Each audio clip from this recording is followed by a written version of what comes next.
Welcome to today's Seidokan Saturday. So today we continue our journey through the belt structure as I do it in my dojo, bearing in mind that all Seidokan dojo, all karate does it differently. My belt system is explained in an earlier video, the whys, wherefores, and so on. So if you're curious about why I do the belts the way I do, go back to that one. We begin the blue belt or 8Q, Hachi-Q level of training for my dojo with 3 new hand strikes, which I'm going to introduce today. Now each way of hitting or striking with the hands has a particular usage and is only as valuable as your training and conditioning on that strike, as you'll see with the new ones today. The first hand strike we're going to do, we already know from Seisan Kata, basically.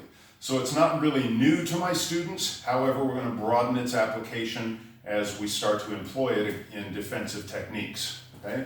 It's called the Uuraken, or back fist. We start with the arm across the body and strike with the flat back of the fist and snap back. The snap is because this is not a powerful driving blow. Now I could swing it all the way through and overcommit my body and open it, and in the old days of, the initial days of full contact kickboxing, the spinning back fist was a very common technique and was thrown that way with complete abandon, just a wild swing. And that's okay. It's a risk-reward concept. But if we do it striking and returning with a snap, with my elbows staying centered, so it's an elbow-led movement, then I can get a lot of snap out of it. Remember the 2 different kinds of power. This sort of is a combination. There's the driving, what do I want to call a battering ram type of power, or the end of a whip, or a chain ball and chain end of a whip kind of power. So 3 kinds, I guess. Whipping, snap, driving, or actually driving would be this way, and then the wrecking ball on the end of the chain this way. So there are a variety of ways to hit or to produce power.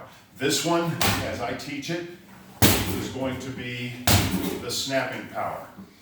So from the Yoi position, we come across. There's always the Hikite, because I'm going to grab the guy and pull him in, hopefully, or at least return my hand.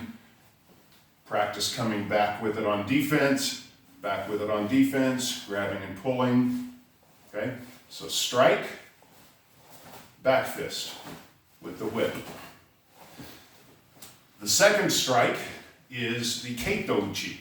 Keito is chicken wrist. It's the top side of the wrist. It's the reverse of a strike that we have in the Goju Shiho kata, which is the crane's beak, coming downward or upward or in, or however you want to hit with it. The opposite end of this is on the top, which is the chicken wrist. So from our Yoi position, we would strike upward or across. Now, the value in both of these 2 strikes, the Uuraken and the keito uchi, is they allow us to quickly strike from where we are. We don't have to load up. We don't have to reposition our hands. If I've parried a blow, the guy's coming in with his right swing, and I've parried that blow here, right from here with no extra chamber, I can back fist or chicken wrist. If I have blocked a kick, right from here with no extra chambering motion, we can go right up into the back fist or straight up into the chicken wrist. You can't do that with a regular straight punch. I would have to reposition my hands in order to achieve that. So the back fist and the chicken wrist both bear in common the idea of striking directly from where we already are without having to make any extra preparations. The third hand strike is the Nukite. Come on in, Holly. Nukite is spear hand poke, okay? How well, again, same thing I said before, how useful this is going to be to you depends entirely on your conditioning level, how hard you train it. Fingertip push-ups, striking the iron palm bag, those kinds of things. So the same with keito uchi and back fist. I would have to condition Nukite, but the bag's not really conducive to that. I actually have a hanging iron bag, which is very useful for working finger pokes. I would not use that until after I trained it on a static bag or done lots of fingertip push-ups in preparation to be able to do that. See? Now, the reason I bring up the striking specifically and the reason I'm doing these on the bag is because at this level, at the blue belt level, I want to start to increase my power. Several years ago, many years ago now, Donnie Hayhurst, and with a modicum of my input, we came up with a testing criterion for each level of belt. And so we started with concepts, not with the actual techniques as I'm presenting them, whether you know a punch or a kick. That wasn't really relevant. This testing template covered, regardless of what the technique was, balance, focus, speed, power, stance, memorization, correct sequence of technique. So it was a technical grading. At the white belt or the beginner level, on a scale of 1 to 10, I really wouldn't expect more than a 1 or a 2. And moving up, then by the time you get to black belt, everything should be a 9 or a 10. So at the blue belt level, what I'm looking for is, as I said, we're now increasing power. White belt, simply memorization. Stick with it. Get the basic foundation of the stances. Yellow belt, I'm expecting improved balance and focus. At the blue belt level, we're focusing specifically on power, and so training against striking implements becomes very important here. Whether I'm doing my back fist on the heavy bag or my chicken wrist on the heavy bag, then next I bring it to the makiwara with my wrist and my back fist, and then my nukite, my spear hand poke, I would work on the bags. Now, last note on the spear hand. Everyone's hands are different.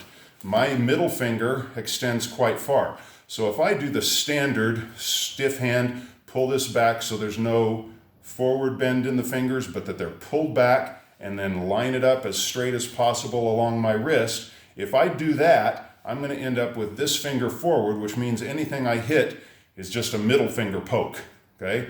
And I don't like giving people the middle finger. So I allow my finger to bend a little bit, which then separates my fingers so they're not as tightly together.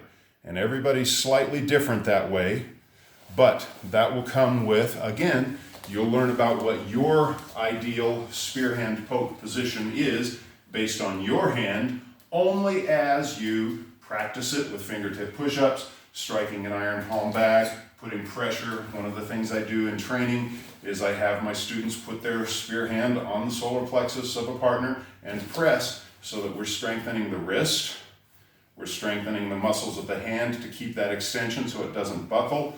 Just nice, easy, light pressure. And as I do that, as I press in, that separates, and so my spear hand ends up looking a little like this, which is appropriate for my fingers. We start with the straight poke for everybody, and then as you train and develop it, if you plan to utilize it as a self-defense tool rather than simply a training method as part of karate promotion, you'll find what your fingers have to do. Okay? So, back fist, keito uchi, and spear hand poke. The spear hand can go solar plexus, along the sternocleidomastoid muscle of the jaw, into the eyes, into the suprasternal notch, even into the inguinal crease of the groin with our strike, depending on, again, the strength of your fingers as you condition them. Those are our 3 new hand strikes for the blue belt level. As always, it's only as good as you put the effort into making it good. Thank you again for joining, and keep practicing.